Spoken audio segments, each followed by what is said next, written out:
Welcome to The Journalist. The stalemate in the Gaza Strip looks set to continue for a long time to come due to the threatening underground plans of the Hamas terrorist organization against Israel. So, what is the way to shorten this clash? One way to find out is to shift the focus away from the 500-kilometer underground network known as the Gaza Metro. Because while Hamas carries out operational terror activities in the Gaza Strip, the group's nefarious ideological strategies are trying to take root in key settlements in the West Bank and East Jerusalem. The Israel Defense Forces are aware of this situation and regularly carry out raid operations in both settlements against those who support terrorist activities. These raids often take place unexpectedly, such as at midnight. These operations catch Hamas supporters off guard and cause the terrorists in the Gaza Strip to suffer a hysterical morale and motivational collapse. But how many terror sympathizers has the IDF arrested in the West Bank and East Jerusalem since the beginning of the war to root out Hamas?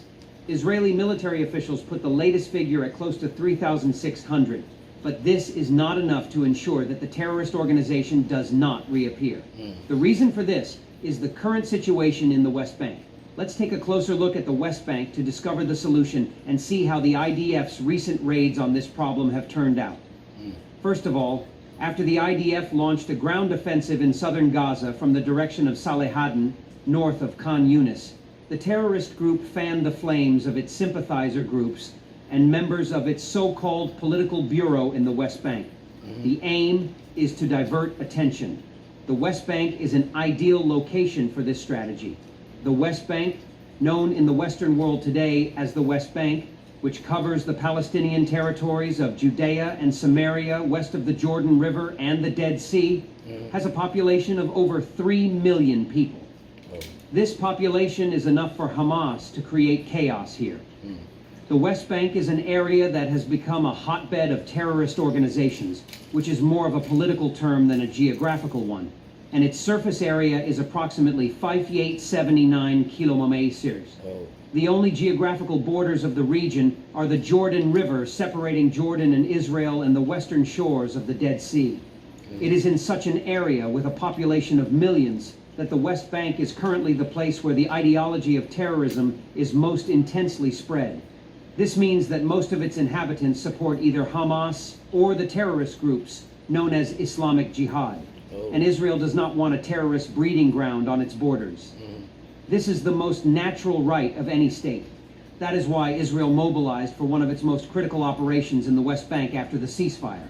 IDF troops entered both West Bank settlements and East Jerusalem at the same time as the Dawn operation. Hamas supporters were caught off guard by the IDF's dramatic arrest operations. At least 40 pro-Hamas terror sympathizers were arrested in the West Bank in the latest round of Israeli military raids. The IDF said that most of the detainees were arrested in the cities of Bethlehem and Jenin. Also arrested were 10 Hamas members from the Gaza Strip. One of them is alleged to have been a senior member of the Hamas terrorist group. He was probably one of the so-called commanders of Hamas. Israeli intelligence services reported that the arrested Hamas members will be interrogated in order to obtain strategic information from them. Meanwhile, the IDF's Dawn raid operations continued apace in the city of East Jerusalem. Terror sympathizers were stunned when the IDF entered East Jerusalem at the same time as the West Bank. Tensions escalated after a Hamas supporter in the Kalandia terror camp near East Jerusalem resisted Israeli forces and refused to surrender. IDF forces neutralized the Hamas terror member after he refused to surrender. IDF forces were also forced to neutralize another Hamas supporter near this terror camp. As a result of this protracted operation, both terrorists were eliminated. With these two terrorists, the total number of Hamas sympathizers neutralized by Israeli forces since the beginning of the war has risen to 260. Thanks to these operations, the IDF has severely damaged the terrorist ideology that Hamas is trying to spread in the West Bank and East Jerusalem. In addition to Hamas, the Islamic Jihad terrorist group is also trying to create chaos in these two areas, just like in Gaza. But with the recent intervention of the IDF, we believe that the situation in the West Bank and East Jerusalem is now under control. Of course, Israel also suffers in its operations to neutralize these terror groups and arrest their supporters. Most recently, the IDF, the Shin Bet Internal Security Service, and the Israel Border Police announced that one of the major raiding operations took place precisely in the Jenin refugee camp. During the operation, shots were exchanged, and Israeli forces fired grenades at terrorist forces that returned fire. In the course of this operation, the Israel Defense Forces announced that a soldier was lightly wounded and was transferred to hospital for treatment after IDF troops were hit by explosives and clashed with terrorists during an operation in the West Bank. In a joint statement, Israeli security forces said that explosives laboratories and underground wells were destroyed, 16 wanted terror supporters were arrested, and several combat vehicles were confiscated. 3 of the terrorists arrested by EDF troops were alleged to have been traitors in important roles in Hamas. The operation also shut down a printing house that was distributing material to the terrorist organization. How long does Hamas have the strength to continue the war after all this? Can the Islamic Jihad terrorist organization or its sympathizers help Hamas in this regard? We are talking about an irregular terrorist militant force of only 30,000 to 40,000 against Israel.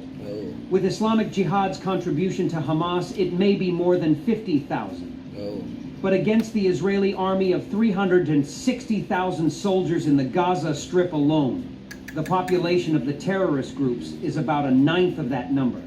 And given the weapons and other military equipment and vehicles used by both sides, Hamas doesn't stand much of a chance. The question of why the war is still going on has become widespread on social media.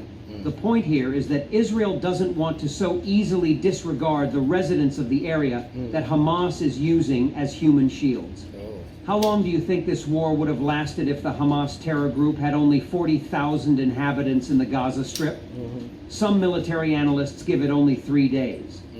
Maybe it would have been shorter. But in a war, Israel has to take into account certain aspects. This puts Israel in a dilemma, but so far the IDF has successfully managed this problem. Humanitarian aid has even resumed in Gaza. Most recently, Israeli Prime Minister Benjamin Netanyahu allowed 2 tankers, or 60,000 liters of fuel a day, to enter the enclave. It is also confirmed that 80 aid trucks have recently passed through Rafah. The Israeli government stated that humanitarian aid will continue. The heavy traffic from the aid has made Rafah a busy border crossing. However, in addition to this border crossing, the IDF has developed other exit options for people who want to get away from Hamas. In addition to Rafah, Kerem Shalom is an alternative evacuation route for Gaza residents. Israeli officials are working hard to evacuate residents from the Kerem Shalom side border crossing in order to keep them away from IDF operations in southern Gaza. To summarize the clash, on the one hand, Israel is trying to eradicate Hamas from Gaza and erase the terror group's unacceptable mindset from the West Bank and Jerusalem. On the other hand, Israel is trying to increase the exit routes for the residents of Gaza to escape the chaos of Hamas. Judging by what both sides have done so far, it seems that Israel's holy mission will be completed with the sounds of victory in the coming days. Thank you for watching us. Alright, yan ang update natin mga kaibigan sa Israel versus Hamas. Okay, thank you very much. Subscribe my channel. Don't forget, comment. Thank you. Bye-bye.